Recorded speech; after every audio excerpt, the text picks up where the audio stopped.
নমস্কাৰ বাতৰিলৈ স্বাগতম জনাইছো সোণাপুৰৰ জুবিন ক্ষেত্ৰত এতিয়া অনুৰাগীৰ ভিৰ ৰহ অনুৰাগীৰ ভিৰ অব্যাহত আছে আজি ৩২ দিনীয়াকৈ বিভিন্ন ঠাইৰ পৰা অনুৰাগীসকল আহিছে বহুত দূৰ ঠাইৰ পৰা আহিছে জুবিন গাৰ্গৰ মৃত্যুৰ উচিত ন্যায় দাবী কৰিছে সেই জুবিন ক্ষেত্ৰত থিয় হৈ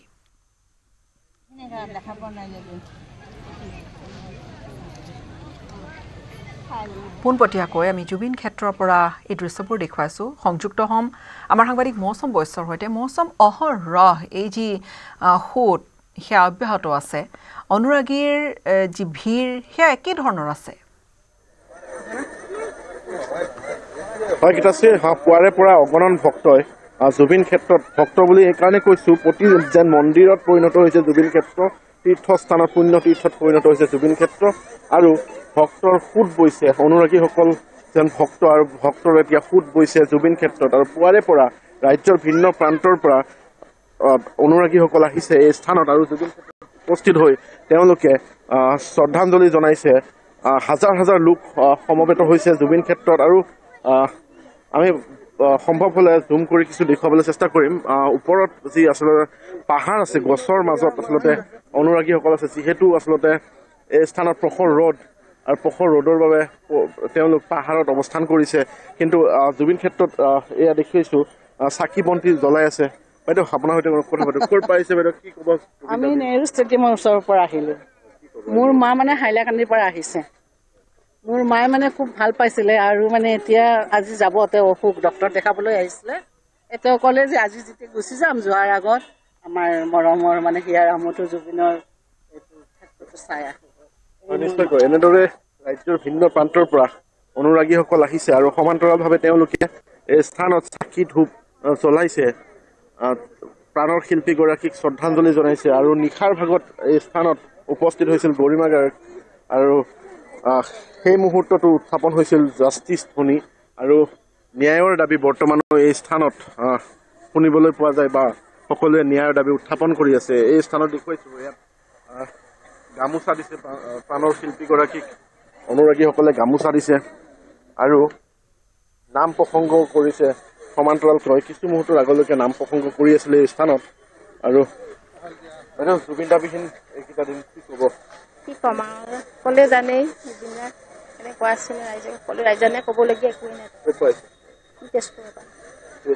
হয় নিশ্চয়কৈ এনেদৰে ৰাজ্যৰ প্ৰতিটো প্ৰান্তৰ পৰা আহিছে আৰু যোৱাকালিৰ দিনটোতো দেখা গৈছিল হাজাৰ হাজাৰ লোক আচলতে বাছ লৈ বিভিন্ন বাহন লৈ একেলগে আচলতে একেখন গাঁৱৰ লোক গোটেই গাঁৱৰ লোক সকলোৱে সমূহীয়াভাৱে আচলতে জুবিন ক্ষেত্ৰলৈ আহিছিলে আৰু জুবিন ক্ষেত্ৰত আহি এই স্থানত তেওঁলোকে শ্ৰদ্ধাঞ্জলি জনাইছিলে বৰ্তমানো অনুৰাগীৰ সংখ্যা কমা নাই আৰু পুৱাৰে পৰা এনেদৰে ভিৰ কৰা পৰিলক্ষিত হৈছে জুবিন ক্ষেত্ৰত আমি সেই দৃশ্য দেখুৱাইছো জুবিন ক্ষেত্ৰৰ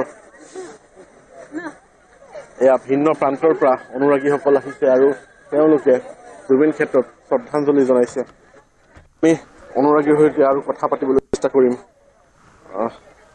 বাইদেউ জুবিন দাবিহীন এইকেইটা দিন কেনেদৰে পাৰ কৰিছে কি ক'ব অনুভৱ কেনেকুৱা জুবিন ক্ষেত্ৰত অনুভৱ মানে কি আৰু বেয়া লাগি আছে সোনকালে ন্যায় পাব লাগে আৰু জুবিন দাই এইখিনিয়ে হয় নিশ্চয়কৈ ন্যায়ৰ দাবীটো উত্থাপন হৈছে ন্যায়ৰ কথা প্ৰতিগৰাকীয়ে উপস্থিত সকলোৱে ন্যায়ৰ কথা কৈছে নিশা গৰিমা গাৰ্গে হয় সেই প্ৰসংগটোলৈ আহিবলৈ বিচাৰিছিলো নিশা গৰিমা গাৰ্গৰ যিখিনি মন্তব্য তেওঁ জুবিন গাৰ্গৰ যিখিনি সৃষ্টিৰে কেনেকৈ আগুৱাই লৈ যাব লাগিব জুবিন প্ৰতিগৰাকীৰ আত্মাত আছে এই ধৰণৰ কথাখিনি তেওঁ কৈ আৱেগিক যথেষ্টখিনি হৈ পৰিছিলে আৰু কালিৰ যিটো দৃশ্য দেখা গৈছিলে জুবিন ক্ষেত্ৰত এটা অভূতপূৰ্ব এটা অকল্পনীয় এটা তাত সমাৱেশ দেখা গৈছিলে জুবিন অনুৰাগীৰ জুবিনক ভাল পোৱা প্ৰাণেৰে ভাল পোৱা সেই লোকসকলৰ হয় নিশ্চয়কৈ গীতাশ্ৰী নিশাৰ ভাগত সকলোৰে চকুত যেতিয়া প্ৰাণৰ শিল্পীগৰাকীৰ পত্নীয়ে যেনেদৰে আচলতে জাষ্টিছ বিচাৰিব লগা হৈছে সকলোৱে দুখ প্ৰকাশ কৰিছে বা সকলোৱে কান্দিছে সেই মুহূৰ্তত প্ৰাণৰ শিল্পীগৰাকীৰ পত্নীয়ে যেতিয়া কান্দি কান্দি সেই কথা কৈছিলে মঞ্চত তেতিয়া প্ৰতিগৰাকী অসমীয়াৰ চকুত চকুলো আহিছিলে চকুলো ওলাইছিলে বা তেওঁলোকেও সমান কান্দিছিলে অনুৰাগীসকলে আৰু আমি বিভিন্নজন উপস্থিত হৈছে জুবিন ক্ষেত্ৰত আমি তেওঁলোকৰ সৈতে পুনৰ কথা পাতিম। বাইদেউ ক'ৰ পৰা আহিছে, কি ক'ব জুবিন দা বিহনে সমাধি ক্ষেত্ৰত? ক'বলৈ কি আছে আৰু আহিছিলোঁ আমি যোৰহাটৰ পৰা একচুৱেলি। কি আছে আৰু আমাৰ প্ৰাণটো কাঢ়ি লৈ গ'ল, ইমানেই ক'লোঁ। তেওঁকতো মাৰি পেলোৱা হৈছে আৰু ইমানেই ক'লোঁ, ন্যায় লাগে আমাক। হয় গীতাশ্ৰী, চাওক নিশ্চয়কৈ প্ৰতিগৰাকী যাকে সোধা গৈছে আচলতে জুবিন ক্ষেত্ৰত উপস্থিত হোৱা প্ৰতিগৰাকী লোকে আচলতে ন্যায়ৰ প্ৰসংগটো এক মুহূৰ্তৰ বাবেও যেন এৰা নাই। জুবিন দাক ন্যায় দিব লাগে। প্ৰতিটো মুহূৰ্তত উপস্থিত অনুৰাগীসকলে কিন্তু অন্য যি কথা ক'লেও শেষত ন্যায়ৰ কথাটো উত্থাপন কৰে আৰু কোনোৱে যদি অন্য কোনো মন্তব্য নিদিয়ে কেৱল ন্যায়ৰ দাবীটো উত্থাপন কৰে। নিশ্চয় দাদা, আপোনাৰ ওচৰলৈ আহিছোঁ। কি ক'ব এই মুহূৰ্তত জুবিন ক্ষেত্ৰত আহি? জুবিন আমাৰতো এটা হিৰ' স্পঞ্জ আছিলে, তেখেতৰ প্ৰতি শ্ৰদ্ধা মোৰ অকণমানটো দেখাব আহিছোঁ। ভৱিষ্যতৰ ভৱিষ্যত মই আৰু ইহঁতেতো জুবিন দাদাৰ বিষয়ে জানিব লাগিব। জুবিন কি আছিলে? জুবিন আচলতে এজন ব্যক্তি নহয়, এজন সত্তা আছিলে, আমাৰ স্পঞ্জ আছিলে, আমাৰ কণ্ঠ আছিলে, সেইখিনিকে বুজাবলৈ আহিছোঁ। নিশ্চয়কৈ প্ৰজন্মই জুবিন দাৰ যি আচলতে আদৰ্শ, সেই আদৰ্শ নিশ্চয়কৈ এনেদৰে ৰৈ যাব। প্ৰজন্মই সেই আদৰ্শ মানি চলিব আৰু তেনেধৰণে যেন এক পৰিৱেশ ফুলাত কেঁচুৱালৈ লোকসকল আহিছে, বৃদ্ধ লোকসকলে আহিছে হাতত লাখুটি লৈ, প্ৰতিটো ধৰ্মাৱলম্বীৰ লোক আহিছে, জাতি ধৰ্ম বৰ্ণ নিৰ্বিশেষ। পূৰ্বৰ পৰাই আমি সেই কথা উল্লেখ কৰি আহিছোঁ। যদি ইয়াত কোৰাণ পঢ়া হৈছে, ভাগৱত গীতাও পঢ়া হৈছে, তেনেধৰণৰ আচলতে পৰিৱেশ, কোনো জাতি ধৰ্মৰ ভেদাভেদ নাই। যি আচলতে ৰাজ্যৰ প্ৰতিটো জনগোষ্ঠী আচলতে যিসকল বড়ো, কাৰ্বি, তিৱা, মিচিং সকলো আচলতে এই স্থানত আহি উপস্থিত হৈ প্ৰাণৰ শিল্পীগৰাকীক শ্ৰদ্ধাঞ্জলি জনাইছে। নিজ নিজ ৰীতি তেওঁলোকৰ যি পৰম্পৰা, সেই পৰম্পৰাৰেও আচলতে প্ৰাণৰ শিল্পীগৰাকীক শ্ৰদ্ধাঞ্জলি জনাইছে। আৰু নিশ্চয়কৈ এয়া এক দৃশ্য, জয় জুবিন দা লিখি এখন নাও ইয়াতে ৰখা হৈছে, লিখা হৈছে এখন কাগজত। আমি পঢ়িবলৈ চেষ্টা কৰিছোঁ। হে ভগৱান আল্লাহ, আমাৰ প্ৰাণৰ পুত্ৰ, আমাৰ প্ৰাণৰ শিল্পী জুবিন দাৰ অতি সোনকালে বিচাৰ কৰা। বিভিন্ন কথা আচলতে এই স্থানত বিভিন্নজনে পষ্টাৰিং কৰিছে বা তেওঁলোকে লিখি থৈ গৈছে। আৰু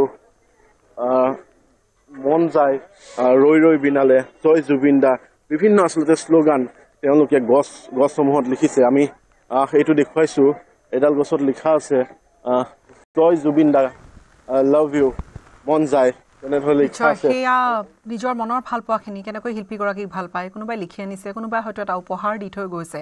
সোণাপুৰত অভূতপূৰ্ব এটা পৰিৱেশ, এনেকৈ অহৰহ সেই দিনটোৰ পৰা জুবিন গাৰ্গ পঞ্চভূতত বিলীন হোৱাৰ দিনটোৰ পৰা অব্যাহত আছে। মৌচম, আমি পৰৱৰ্তী সময়ছোৱাত পুনৰ সংযুক্ত হ'ম।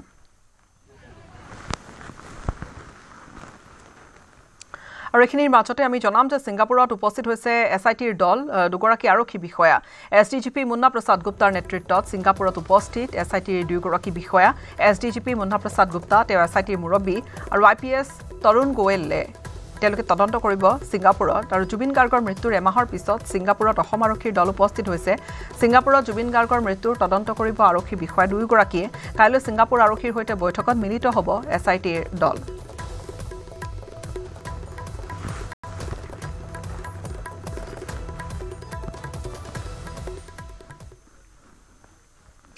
জুবিন গাৰ্গৰ বাবে আজি খোজকাঢ়িব পৰা হ'ল ধেমাজিৰ জয়ন্তজিৎ পাপুৱে। মুখ থিয় হোৱা দেখি কান্দিছিল জুবিন গাৰ্গে। 10টা জনম ল'লেও কোনো জুবিন গাৰ্গ হ'ব নোৱাৰে, দাদাই ন্যায় পাবই লাগিব বুলি ক'লে জয়ন্তজিৎ পাপুৱে। উল্লেখযোগ্য যে এটা দুৰ্ঘটনাত ৰাজহাড় ভাঙিছিল, যাৰ বাবে খোজ কাঢ়িব পৰা ক্ষমতা হেৰুৱাই পেলাইছিল এইজন জয়ন্তজিৎ পাপুৱে। কিন্তু অসমীয়াৰ হিয়াৰামঠু জুবিন গাৰ্গে কৰা সহায়খিনিৰ বাবে আজি মাটিত ভৰি দিব পৰা হ'ল জয়ন্তজিৎ পাপুৱে।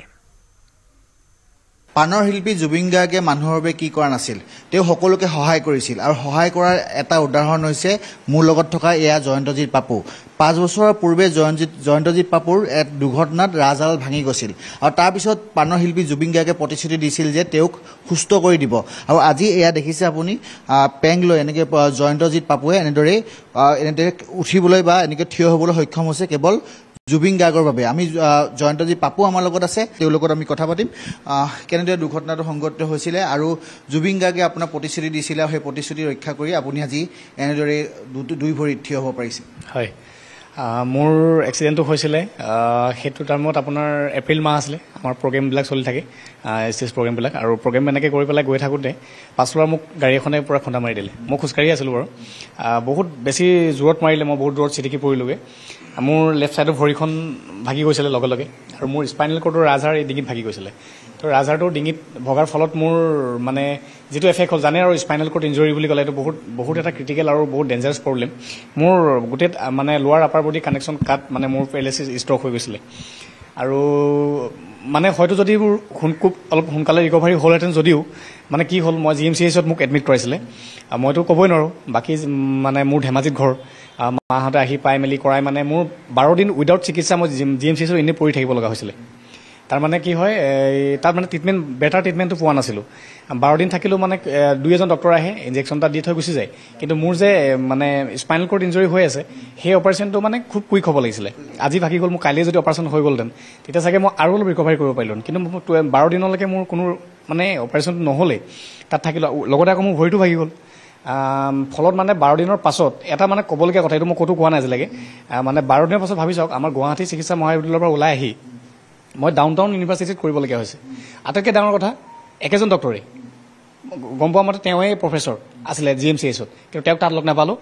তেওঁ ডাউনটাউন ইউনিভাৰ্চিটিত তেওঁ মোৰ মানে ভৰি ভগা য'ত ভাগিছিলে, ভৰি ভগাৰ ডিঙি একেদিনাই অপাৰেশ্যনটো কৰিছিলে। যেতিয়া মই আৰ্থিক সমস্যাত বহুত বেছি ভুগিছিলোঁ, আৰ্থিক সমস্যাত পৰিছিলোঁ, তেতিয়া মই বিভিন্নজনৰ ওচৰত সহায় বিচাৰি গৈছিলোঁ। বিভিন্নজনৰ ওচৰত গৈছোঁ, আৰু আশ্বাসটো সকলোৱে দিয়ে, নাম্বাৰটো সকলোৱে দিয়ে, কল কৰিবা, হেল্প কৰিম। কিন্তু তাৰ ভিতৰত আটাইতকৈ মানে বুকু ফুলাই যদি আজি মই ক'ব পাৰোঁ, মোৰ ভগৱানজন জুবিন গাৰ্গ। তেখেতৰ ওচৰলৈ যেতিয়া মই গৈছিলোঁ, তেখেতৰ ওচৰত যেতিয়া সহায় বিচাৰিছিলোঁ, ইতিমধ্যে সেই ভিডিঅ'টো মানে কিবা কাৰণত থাকি গ'ল, কোনোবা এজন ব্যক্তিয়ে কৰিছিলে, ময়ো কৰা নাছিলোঁ। সেইটো আজি বৰ্তমান সময়ত খুবেই ভাইৰেল হৈ আছে। সেই ব্যক্তিয়ে মানে সেই ভিডিঅ'টোত কোৱাৰ প্ৰতিটো কথাই সঁচা আছিল। তেওঁ যেনেকৈ মোক কথা দিছিল, সেইমতে তেওঁ কাম কৰিছিল, সেইমতে মোক চিকিৎসা কৰিছিল, সেইমতে মই কিন্তু থিয় হৈও দেখাই দিলোঁ। মইতো যেতিয়া দাদাৰ ওচৰত গৈছিলোঁ, তেতিয়া মোৰ একদম একেবাৰে কণ্ডিশ্যন বহুত বেছি বেয়া আছিলে। তেওঁ মোক কৈছিল যে তোক মই থিয় কৰাম, তই সুস্থ হ'ব লাগিব, তই মোৰ চিনেমাটো কাম কৰিব লাগিব, গতিকে তই একদম টেনশ্যন নল'বি, তই কৰি যা। তো মই সেনেকৈ, আৰু তাৰ পাছৰ পৰা মই মাজে মাজে ধৰক মোৰ অকল এইটোৱে কণ্টেক্ট হয় যে মেছেজ কৰোঁ, দাদা মোৰ ট্ৰিটমেণ্ট আমুকটো লাগিছিলে, অ'কে তই কৰ, মই কৰি আছোঁ, বছ সিমানেই মোৰ লগত কণ্টেক্ট হয়, তেনেকৈ চলি আছিল। ইয়াৰ আৰু এজন ব্যক্তি আছে, কিন্তু মই তেওঁৰ নামতো এবাৰ কৈ দিছোঁ, ৰবি শৰ্মা। তেখেতো মোক আৰ্থিকভাৱে মোৰ ঘৰত গৈ মোৰ হাতত পইচা দি আহিছিলে, মোৰ হেৰিয়লৈ আহিলে। তাৰপিছতে জুবিন দাই যিটো কৰিলে, সেইটোতো মই কেতিয়াও পাহৰিব নোৱাৰোঁ। সেইটো সদায় ঘূৰি আছোঁ যে তেওঁ ভগৱান হয়, ভগৱান আছিলে মোৰ বাবে, সকলোৰে বাবে এতিয়া ভগৱান বৰ্তমান সময়ত। কিন্তু সেইটো কেতিয়াও পাহৰিব নোৱাৰোঁ। আৰু যে তেওঁ চাগে সেই হাতখন মোৰ ওপৰত নথকা হ'লে চাগে আজি মই চাগে হুইল চেয়াৰত থাকিবলগীয়া হ'লহেঁতেন। ধন্যবাদ জ্ঞাপন কৰিছোঁ। আৰু এইজন আছিল সেই বিশেষ যুৱকজন, যিজন যুৱকক আচলতে জুবিন গাৰ্গে ৰাজহাড় ভাঙি গৈছিল, কিন্তু জুবিন গাৰ্গে সহায় কৰাৰ পিছতে কিন্তু তেওঁ আজি এনেদৰে আপোনালোকে দেখিছে কেনেদৰে থিয় হ'ব পাৰিছে।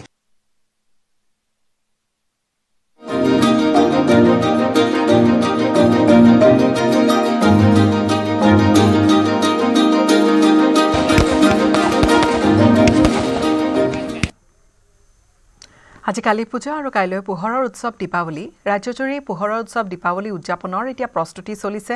সন্ধিয়াৰ লগে লগে আলোকেৰে উজ্বলি উঠিব সমগ্ৰ ৰাজ্য। অৱশ্যে এইবাৰ কিন্তু জুবিনৰ মহাপ্ৰয়াণৰ বাবে শোকস্তব্ধ ৰাজ্যবাসীৰ মাজত নাই দীপাৱলীৰ উৎসাহ। ফটকা, আতচবাজি, ৰং বিৰংগী লাইট জ্বলোৱাৰ বিপৰীতে চাকি জ্বলাই এইবাৰ দীপাৱলী পালন কৰিব ৰাজ্যবাসীয়ে। আৰু ইয়াৰ মাজতো দীপাৱলীৰ সামগ্ৰীৰে অৱশ্যে বজাৰ ভৰিছে। কলগছ আছে, চাকি বন্তি, ৰংগুলিৰ লগতে বিভিন্ন প্ৰকাৰৰ ৰং বিৰংগী লাইটৰ লগতে ফটকা, আতচবাজিৰে ভৰি পৰিছে ৰাজ্যৰ বজাৰ। কিন্তু ইয়াৰ লগতে ৰাজ্যৰ কালী মন্দিৰসমূহতো কালী পূজাৰ আয়োজন কৰা দেখা গৈছে। কিন্তু পূৰ্বৰ দৰে যেন ক'ৰবাত উৎসাহ নাই, বিশেষকৈ ফটকা আতচবাজিক লৈ। কালী পূজা আজি বিগত বছৰসমূহৰ দৰে এইবেলিও গোৱালপাৰাৰ শোলমাৰীত শ্ৰী শ্ৰী মা শ্যামাকালী মন্দিৰত 3দিনীয়াকৈ অনুষ্ঠিত হৈছে কালী পূজা ভাগ। পূজাৰ লগত সংগতি ৰাখি আজি পুৱা পুৰণি প্ৰতিমা বিসৰ্জনেৰে কাৰ্যসূচীৰ পাতনি মেলা হয়। দিনজোৰা কাৰ্যসূচীৰ অন্তত নিশালৈ বলি বিধান পৰ্বও আৰম্ভ হ'ব। আৰু এইবেলি সহস্ৰাধিক ছাগলী বলি দিয়াৰ কথা বুলি ইতিমধ্যে পূজা সমিতিয়ে সদৰি কৰিছে। আৰু ইতিমধ্যে পুৱা 8 বজাৰ পৰাই আৰম্ভ হৈছে এই মন্দিৰত পূজা ভাগ। হয়, আজি পোহৰৰ উৎসৱ দীপাৱলী আৰু কালী পূজা চৌদিশে দেখিবলৈ পোৱা গৈছে, উখল মাখল পৰিৱেশ বিৰাজ কৰিছে। আৰু এই মুহূৰ্তত মই উপস্থিত আছো গোৱালপাৰা জিলাৰ পলমাৰী গেন্দ্ৰাপাৰা শ্যামা কালী মন্দিৰত। তিনিদিনীয়া বৰ্ণাঢ্য কাৰ্যসূচীৰে আয়োজন কৰিছে কালী পূজা। আৰু পুৱাৰে পৰা দেখিবলৈ পোৱা গৈছে ভক্তসকলে হাতত ধূপ তেল নৈবেদ্য লৈ পেলাই মাৰ শ্ৰীচৰণত আহি পেলাই পূজা অৰ্চনা। পুৱাৰ ভাগত দৃশ্য আমি নিউজ 18 অসম নৰ্থ ইষ্টৰ দৰ্শক দেখুৱাইছিলো। এতিয়া দৃশ্য দেখুৱাইছে লোকে লোকাৰণ্য বুলি ক'ব লাগিব। গোৱালপাৰা জিলাৰ পলমাৰী গেন্দ্ৰাপাৰা শ্যামা কালী মন্দিৰত তিনিদিনীয়া বৰ্ণাঢ্য কাৰ্যসূচীৰে আয়োজন কৰিছে যি পূজা, সকলোৱে দেখিবলৈ পোৱা গৈছে পুৱাৰ ভাগৰ পৰাই যি পূজা অৰ্চনা, এই পূজা অৰ্চনা চলি আছে। কিছু কথা পাতিব বিচাৰিম। বহুতকৈ দীপাৱলী আৰু কালী পূজাৰ শুভেচ্ছা জনালো। কেইদিনীয়া কাৰ্যসূচীৰে আপোনালোকে পূজা আয়োজন কৰিছে? হয়, নমস্কাৰ। আমি অসমবাসী ৰাজ্যক আমাৰ বৰ দীপাৱলীৰ আমাৰ নমস্কাৰ জনাইছো। আমাৰ শ্ৰী শ্ৰী মা শ্যামা কালী মন্দিৰৰ এখন 37তম বাৰ্ষিক আমাৰ পূজা উৎসৱ। আৰু এই পূজা উৎসৱত আমি তিনিদিনীয়া কাৰ্যসূচীৰে আমি হাতত লৈছো। আৰু তিনিদিনীয়া কাৰ্যসূচীৰে আমি দীপাৱলীৰ লগতে মা শ্ৰী শ্ৰী শ্যামা কালীৰ মন্দিৰৰ পূজা আয়োজন কৰিছো। এইখিনি আমাৰ অসমৰ ৰাজ্যৰ ভক্তক উপস্থিতি আৰু লগতে সহায় সহযোগিতা যাতে আমি মন্দিৰৰ যিখিনি আমি কাম কাজ অৰ্থাৎ যিখিনি কাৰ্যসূচী আছে সেই কাৰ্যসূচী যাতে আমাৰ সফল সমৃদ্ধ কৰিব পাৰে, সেইকাৰণে আমি ৰাজ্যক বিনম্ৰভাৱে অনুৰোধ জনাইছো। দাদা ক'ৰ পৰা আহিছে? মই এইটো ডাকৰ ভিতৰৰ পৰা প্ৰত্যেক বছৰে আহো। কেনেকুৱা লাগিছে? ভালে লাগে, মানে যোনখিনি পূজা পাতল যিখিনি কিবা সেইখিনি মানে ভালে লাগে। জুবিন দা বিহীন কিন্তু এবাৰ পোহৰত দীপাৱলী কালী পূজা কি ক'ব? কি কম এতিয়া, মানে ৰাজনৈতিকটো হ'ব নালাগে আৰু কি, মানে যোনটো সঁচা গুমৰটো যোনটো আছে সেইটো ওলাব লাগে। ন্যায় পাব লাগে। আমাৰ জুবিন দা ন্যায় পাব লাগে। এইটো ক'ৰ পৰা আহিছে? মই বাপুজী নগৰৰ পৰা। হয়, পূজা অৰ্চনা হৈ গ'ল। হয়। জুবিন দা বিহীন কিন্তু এবাৰ পোহৰত দীপাৱলী কালী পূজা কি ক'ব? জুবিনে ন্যায় পাব লাগে নিশ্চয়। হয়, ন্যায় পাব লাগে। ভাল লাগিব ন্যায় পালে, কাৰণ ইমান অসমৰ সম্পদৰ নিচিনা দিয়কচোন, আৰু ভাল লাগিব আৰু ন্যায় পালে। হয়। পোহৰৰ উৎসৱ দীপাৱলী উপলক্ষে মঙলদৈ বজাৰতো ভৰি পৰিছে মাটিৰ চাকিৰে। পোহৰৰ উৎসৱ দীপাৱলী উপলক্ষে মৃৎশিল্পীসকলে প্ৰস্তুত কৰি উলিওৱা বিভিন্ন ধৰণৰ মাটিৰ চাকি বজাৰত উপলব্ধ। আন বছৰৰ দৰে মৃৎশিল্পীসকলৰ মাজতো দীপাৱলী উপলক্ষে নাই কিন্তু উৎসাহ উদ্দীপনা। জুবিন গাৰ্গৰ মহাপ্ৰয়াণৰ কাৰণে মঙলদৈ বৰকুমাৰ পাৰাৰ শিল্পীসকলে এইবছৰ কম পৰিমাণে চাকি প্ৰস্তুত কৰিছে। গ্ৰাহকৰ সঁহাৰিও খুব আচলতে হেৰেঙা বজাৰত বুলিও তেওঁলোকে জনাইছে।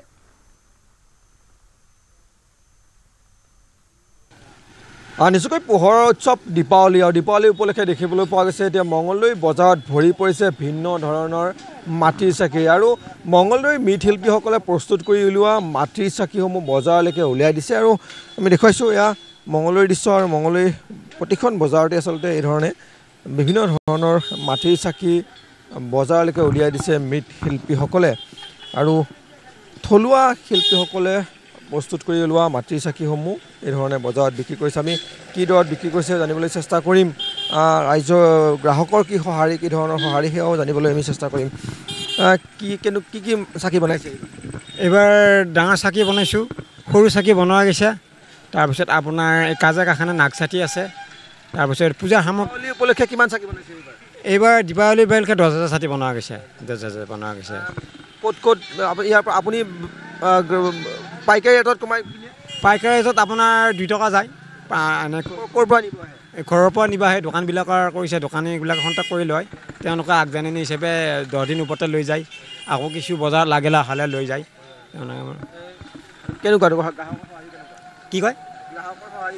গ্ৰাহকৰ সঁহাৰি তেওঁলোকে পাইকাৰী হিচাপে আহে আৰু ৰাজহুৱা হিচাপেও হয়। পাইকাৰী হিচাপে দামটো অলপ কমত যায়। কিন্তু আৰু ডাঙৰ সৰু কিমান ডাঙৰ কিমান সৰু? ডাঙৰ হ'লেও এনেকুৱা আছে, এনেকুৱাত আপোনাৰ আমি 3 টকাকৈ বেচোঁ। আকৌ ধৰি লওক পাইকাৰী ধৰিলেও 2 টকাকৈও যায়। আৰু এনেকুৱা ডাঙৰ ছাতি আছে, এনেকুৱাকৈ 20 টকাকৈ যায়। এনেকুৱাকৈ দিৱালী উপলক্ষে অলপ বিশেষ কিবা চাকি বনাইছে নেকি? বিশেষ আৰু এনেকুৱা ছাতি নহয়, এইটো মডেলৰ ছাতি আমাৰ কুমাৰ সাজা বনোৱা যায়, বেলেগকৈ বনোৱা নাযায়। নিশ্চয়কৈ সেয়া মৃৎশিল্পীসকলে প্ৰস্তুত কৰি ওলোৱা মাটিৰ চাকি। আৰু এই মাটিৰ চাকিসমূহ আচলতে থলুৱা শিল্পীসকলে প্ৰস্তুত কৰি ওলোৱা মাটিৰ চাকি, যি মাটিৰ চাকি এতিয়া বজাৰ ভৰি পৰিছে। আমি আৰু আছে কথা পাতিবলৈ চেষ্টা কৰিম, শিল্পী আছে। কিমান বনাইছে মাটি চাকি? এইবাৰ মাটি চাকিটো অলপ মানে হেৰি অইন বছৰত থাকি এইবাৰ প্ৰায় আধাহে বনাইছোঁ। আধা বনোৱাৰ কথা হ'ল কি এইবাৰ আমাৰ অসমৰ জনপ্ৰিয় গায়ক জুবিন গাৰ্গে তেওঁ ঢুকাইছে। তেওঁৰ কাৰণে তাৰমানে মন প্ৰাণগিলা আমাৰ প্ৰত্যেকটো মানুহৰে আমাৰ অসমৰ মানুহ যিটো নেকি মানে দুখ শোক প্ৰকাশ কৰি আছে সেই দুখ শোক প্ৰকাশ আমিও কৰিছোঁ। কিন্তু আমি তাৰমানে যিটো নেকি অইন বছৰ আমাৰ যিটো উৎসাহ বা এটা ফূৰ্তি সেই ফূৰ্তিটো আমাৰ নোহোৱা হৈ গৈছে। তেওঁ কুশলে থাকক, ভালে থাকক, তেওঁ আত্মাই সদগতি পাওক, তাৰ কাৰণে মই একদম সমূহ অসমবাসী ৰাইজক মই সাহায্য কৰি গৈছোঁ। এইবাৰ যিহেতু চাকি আপোনালোকে কম বনোৱা বুলি কৈছে, ডাঙৰ সৰু কি ধৰণৰ চাইজৰ? ডাঙৰ চাকিও বনাইছোঁ, সৰু চাকিও বনাইছোঁ। তাৰমানে প্ৰত্যেকটো বস্তুৰে তাৰমানে অইন বছৰ যিমান বনাওঁ তাৰমানে চবৰে কম কমকৈ বনাইছোঁ আৰু তাৰমানে কিমান দাম কৰিছে? এতিয়া বৰ্তমান আমাৰ 150 টকা শ যাই আছে এই আমাৰ সৰু চাকিটো দেৱালীৰ চাকিটো, আৰু ডাঙৰ চাকিটো 3 টকা পিচ 2.5 টকা পিচ এনেকুৱাকৈ যাই আছে। এইবাৰ দেৱালীৰ যি আনন্দ সেই আনন্দ ইয়াৰ সৈতে সময় হ'ল বিদায় লোৱাৰ। নমস্কাৰ।